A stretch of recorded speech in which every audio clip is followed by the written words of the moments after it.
Hi friends, welcome back to my channel Neha vlogs. ఈరోజు మనం air ఫ్రైయర్లో cake చేసుకుందాం. Eggless cake, custard cake అనమాట. మైదా పిండి, చక్కెర, ఇలాచీలు.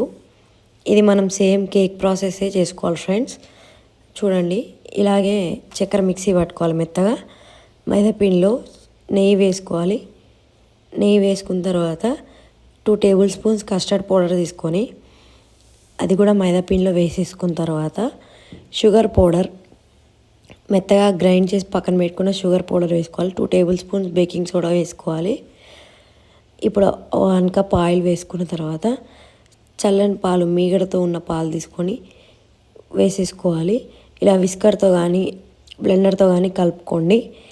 మంచిగా బబుల్స్ లేకుండా, ఉండలు లేకుండా కలిపేసుకోండి. ఇంకా మనకి మిల్క్ అవసరం పడుతుంది. ఇంకో కప్ ఆఫ్ మిల్క్ వేసుకొని ఇలా లూజ్ బ్యాటర్ వచ్చేదాకా కలుపుకోండి ఫ్రెండ్స్. కలుపుకున్న తర్వాత ఇప్పుడు మనం ఒక గిన్నెకి ఆయిల్ అప్లై చేసి ఫ్లోర్ వేసేసి గిన్నె మొత్తం స్ప్రెడ్ అయ్యేదాకా చేసి పక్కన పెట్టుకోవాలి.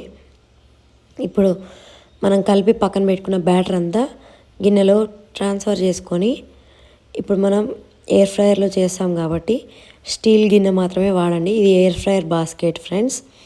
ఇందులో ఇప్పుడు మనం బ్యాటర్ వేసిన గిన్నె పెట్టేసుకొని ఎయిర్ ఫ్రైయర్లో పెట్టుకొని టైం 20 to 30 మినిట్స్ పెట్టుకున్న తర్వాత హీట్ మాత్రం 180 to 160 degrees మధ్యలో పెట్టుకున్నా ఫ్రెండ్స్. ఇప్పుడు మన కేక్ అయితే రెడీ అవుతుంది చూడండి. మీకు ఒకసారి చూపిస్తా చూడండి ఫ్రెండ్స్, కేక్ ఎలా ప్రిపేర్ అవుతుందో. ఇలా మనం ఎయిర్ ఫ్రైయర్లో ఉన్నప్పుడు కేక్ లైట్ ఉంటుంది. ఎయిర్ ఫ్రైయర్ టైమర్ ఆఫ్ కాగానే లైట్ ఆఫ్ అవుతుంది. ఇప్పుడు మన కేక్ ఎంతో ఫ్లఫీగా పొంగింది చూడండి ఫ్రెండ్స్. ఈ కేక్ మా మమ్మీ బర్త్డే సెలబ్రేషన్ కోసం. మా మమ్మీ ఎగ్ తినదు. ఇంకా మరెన్నో ఎయిర్ ఫ్రైయర్ ఐడియాస్ కోసం మన ఛానల్పై ఒక కన్నీసి ఉంచండి. మా మమ్మీకి విషెస్ చెప్పండి.